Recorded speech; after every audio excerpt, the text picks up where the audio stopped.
Erito po mga kapatid,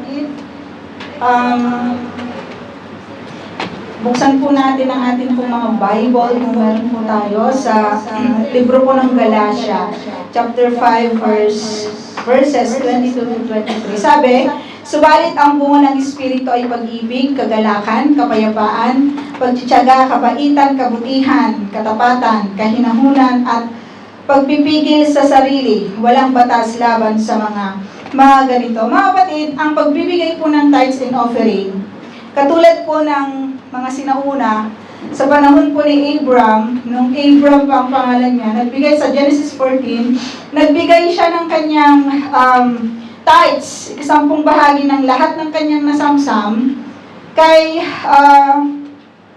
Melchizedek. At Melchizedek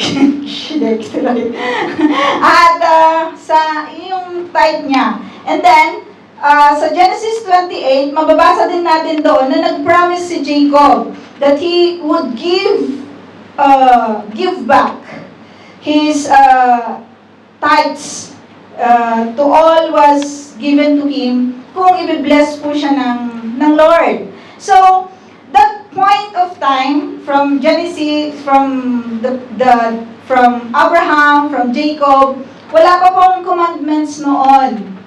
Wala pang temple, wala pang Israel sa mga kapanahunan po na yun, wala pang mga priesthood sa mga kapanahunan na yun. Ang meron lang mga kapatid is their gratitude toward this God.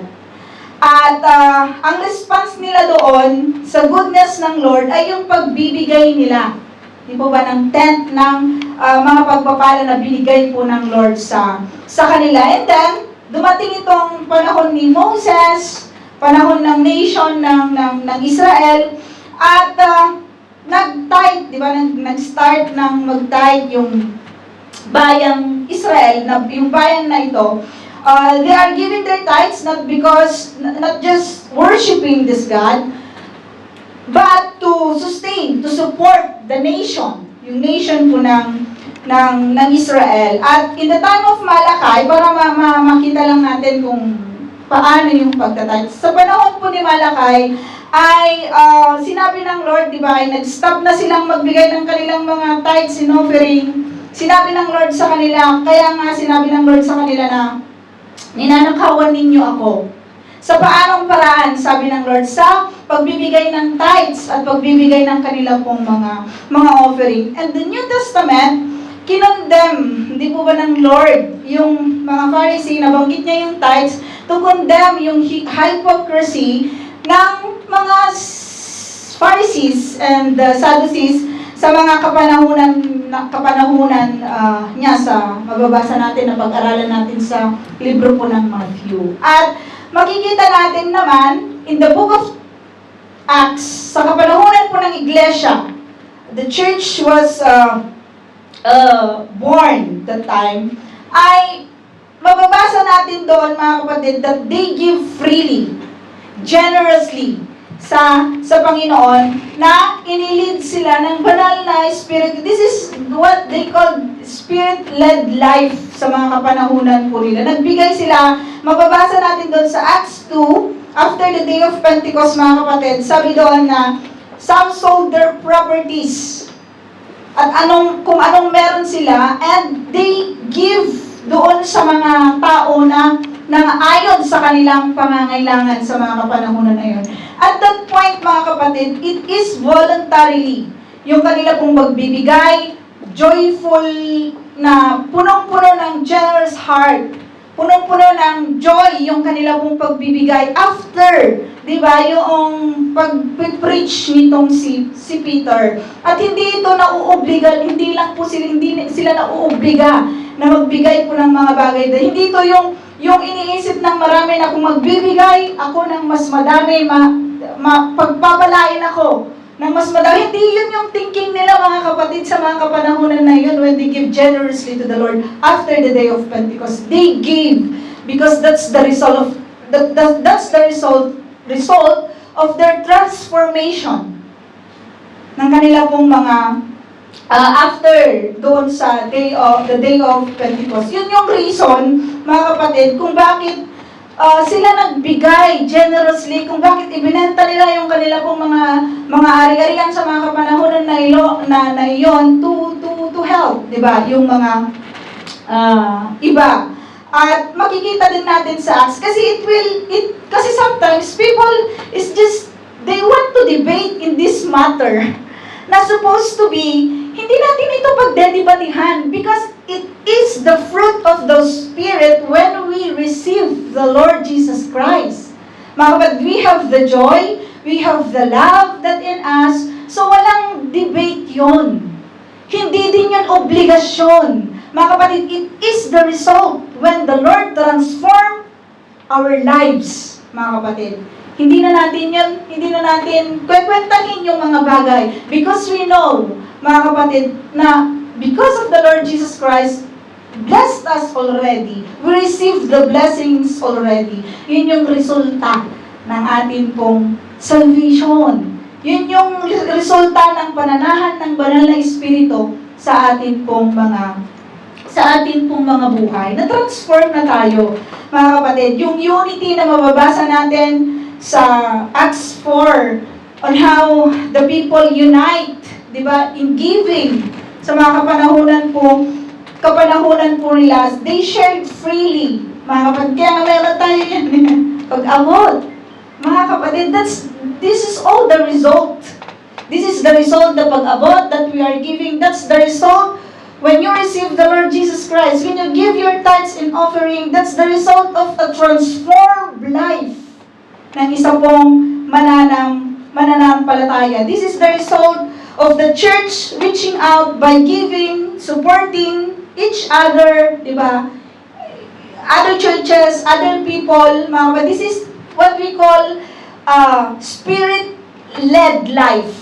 Di ba? Ng isang yung church natin ay nagbubunga yung banal na Espiritu sa iglesia po na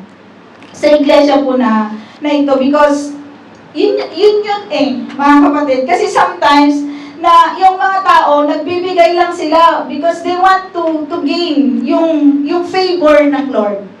They are giving because they want to earn God's favor.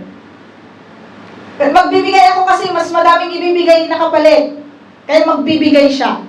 Pero alam niyo yan, mga kapatid, I just realized that this is the result Yung result ng pagbibigay natin, hindi ka magbibigay kasi yun yung thinking mo. Magbibigay ka kasi transform na ng Lord yung buhay natin. Magbibigay tayo, sabi sa scripture, cheerfully. The Lord loves cheerful giver.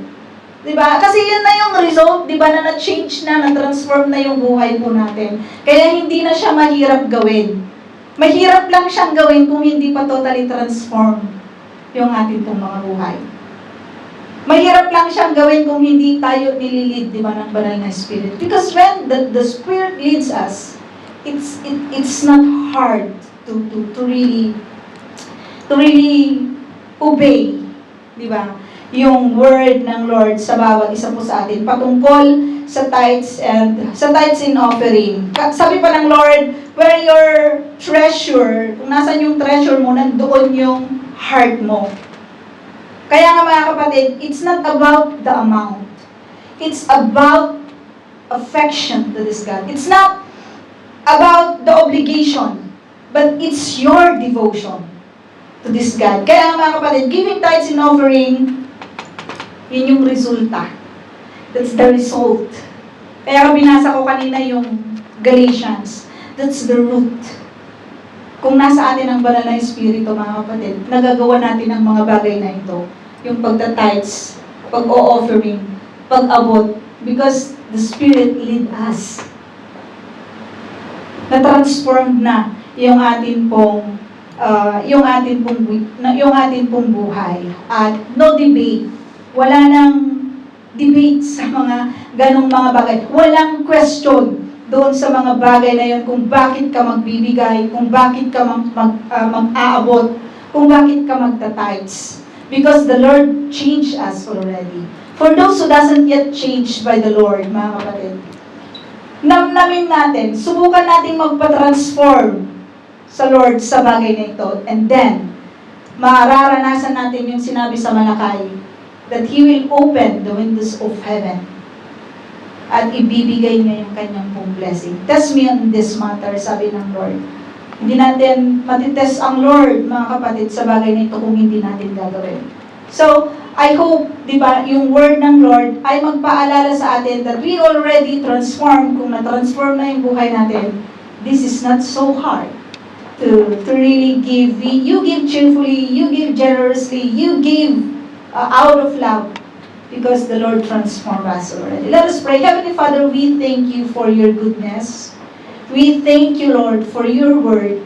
We thank you, God, for all the things that you've given to us, Panginoon. Salamat sa lahat ng biyaya mo, Panginoon. Salamat sa pag-ibig mo. Salamat, Panginoon, at patuloy mo na sinusustain, Panginoon, ang pangangailangan ng bawat isa po sa amin. Salamat na patuloy mong sinusustain ang pangangailangan ng iglesia. Dalangin ko, Panginoon, that you may continue, Lord, to speak sa amin pong mga buhay. Panginoon, that we give our tithes, we will going to give our offering, Panginoon, even to rich people, because, Panginoon, the Spirit is within us. Your Spirit is within us. And this is the result, Panginoon, ng inyo pong pagbabago sa amin pong mga buhay. Maraming salamat at patuloy niyo po kaming pinapaalalahanan, Panginoon. And we acknowledge, God, that everything that we have is coming from you, Panginoon. We just giving back, Panginoon, yung mga binibigay mo sa amin upang sa ganun masustain ang iglesia, upang sa ganun, Panginoon, masustain, Panginoon, ang amin pong ang tinutulungan ng iglesia po na ito. Maraming salamat sa mga pangako mo, Panginoon, ng pagpapala. Kaya nga, Ama, tulungan mo po kami. Tulungan mo ang puso ng bawat isa na maka-obey ayon, Panginoon, sa inyo pong nais sa amin pong mga buhay. Maraming salamat. Ito pong aming dalangin sa matamis na pangalan ng Jesus. Amen.